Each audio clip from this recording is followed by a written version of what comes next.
सुनील जाखड़ ने कहा कि मेरी केजरीवाल से विनती है कि दिल्ली में बैठकर पंजाब पुलिस के काम में दखल ना दे।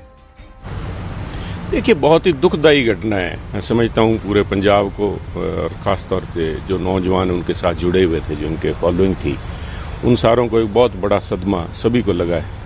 और इसने साथ साथ पंजाब के अंदर लॉ एंड ऑर्डर की जो बिगड़ती हुई स्थिति है उसको भी एकदम बेनकाब करके लोगों के सामने रख दिया है। मेरा मानना है कि इसकी पुलिस जांच कर रही है और जल्दी पकड़े जाएंगे, इस बात की उम्मीद है जिन्होंने ये किया है। कोई भी गैंग है, कोई भी व्यक्ति है जिसने ये इसको मौका दिया है। परंतु इसके साथ साथ आज ये भी जरूरी है कि ऐसी दुखदायी घटना, ऐसी भयावह घटना दोबारा ना घटे।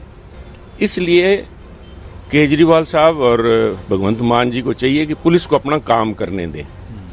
इन्होंने पहले अपने एमएलएज को नसीहत दी थी कि पुलिस के काम में दखल ना करें। तो आज मेरी इनसे विनती है, सरकार से, भगवंत मान जी से और केजरीवाल साहब से, कि आप दिल्ली में बैठ के पंजाब पुलिस के काम में दखल ना दीजिए। पंजाब पुलिस को अपने तौर पे सभी जिन लोगों की सिक्योरिटी विड्रॉ की गई है या नहीं की गई है, एक नए सिरे से professional, non political, unbiased threat assessment उनकी की जाए। और फौरी तौर पे जो लोग जिनको निशाना बनाया जा सकता है असामाजिक तत्वों के द्वारा या क्रॉस द बॉर्डर जो बैठे हैं, आईएसआई जैसी एजेंसीज हैं जो पंजाब के अंदर अफरा तफरी फैलाने के लिए किसी आदमी को टारगेट कर सकती है, ऐसे माहौल में उनको फौरी तौर पे सुरक्षा वापस मुहैया करवाई जाए। और ये जो सिर्फ वाई झूठी वाई लूटने का जो प्रयास है, इसको बंद करें। ये मेरी सबसे पहले उनसे प्रार्थना है। और मैं समझता हूँ कि इस मसले में अगर पंजाब सरकार या पंजाब पुलिस पूरी तरह अमल नहीं करती तो बॉर्डर स्टेट को देखते हुए कम से कम सेंट्रल गवर्नमेंट को, होम मिनिस्ट्री को संज्ञान जरूर लेना चाहिए। और मैं समझता हूँ कि अब से पहले जरूर होम मिनिस्ट्री ने डीजीपी साहब या दूसरे पुलिस अधिकारियों से रिपोर्ट ली होगी। परंतु पंजाब की स्थिति दूसरे स्टेट्स की तरह नहीं आंकी जा सकती। आईएसआई का खतरा बराबर बना हुआ है।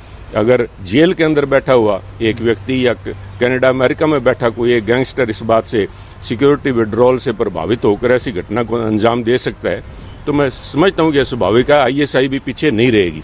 इस बात के मद्देनजर जो भी पब्लिक फिगर हैं और ख़ास तौर पे सामाजिक और धार्मिक संस्थाओं से जो मुखी हैं, उनको फौरी तौर पे सुरक्षा मुहैया करवाई जाए और बाकी सबकी जो थ्रेट असेसमेंट है नए सिरे से प्रोफेशनल तरीके से की जाए। आपको लगता है कि जिस तरह से पब्लिसाइड किया गया, किसको कितनी गार्ड थे, कितना वापस लिया गया, ये भी एक बहुत बड़ा लगा और इससे खतरा है आप जैसे लोगों, आपके भी लिया गया वापस?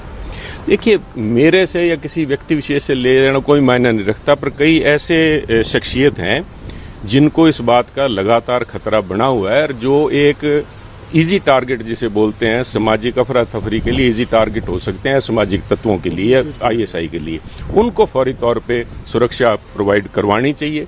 अगर वो नहीं भी ले रहे तब भी सरकार की जिम्मेवारी बनती है कि इंश्योर करें कि उनके आसपास जो एरिया है, एरिया कार्डन ऑफ करके उनको पूरी सिक्योरिटी मुहैया करवाएं। जिस तरह से पब्लिसाइड किया जा रहा है सरकार की तरफ से कि इनकी सिक्योरिटी वापस ले ली, ये इसको किस तरह से? ये राजनीतिक रोटियां सेकने के लिए, लोगों का ध्यान भटकाने के लिए एक इवेंट मैनेजमेंट कंपनी बन के रह गई है आम आदमी पार्टी।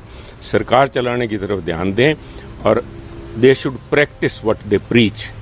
वो कहते हैं ना, आप मियाँ औरों को नसीहत और आप मियाँ फजीयत। एमएलएज को सबसे पहला जो इंस्ट्रक्शन मुख्यमंत्री भगवंत मान जी ने दी थी कि वो पुलिस काम के अंदर दखल ना करें।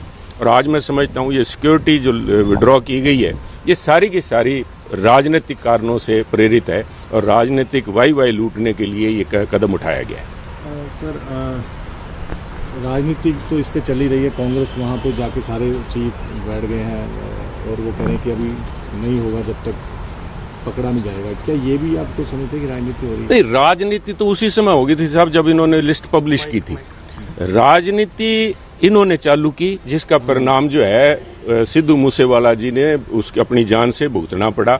जिस दिन आम आदमी पार्टी की सरकार ने उन 400 आदमियों की या 424 जितने आदमियों की लिस्ट अखबारों में पब्लिश की है, मैं समझता हूं उससे बड़ा पब्लिसिटी स्टंट कोई नहीं था। और उसकी कीमत भगवंत मान जी और इनकी इस मैं समझता हूं लाभ, it's a criminal negligence, if not criminal connivance की वजह से ये जो कुछ हुआ है, इसका इनको खुद माफी मांगनी चाहिए और उनको स्पष्ट करना चाहिए कि क्यों ये लिस्ट पब्लिश की गई, किसने की, इसके लिए न्यायिक जांच होनी चाहिए।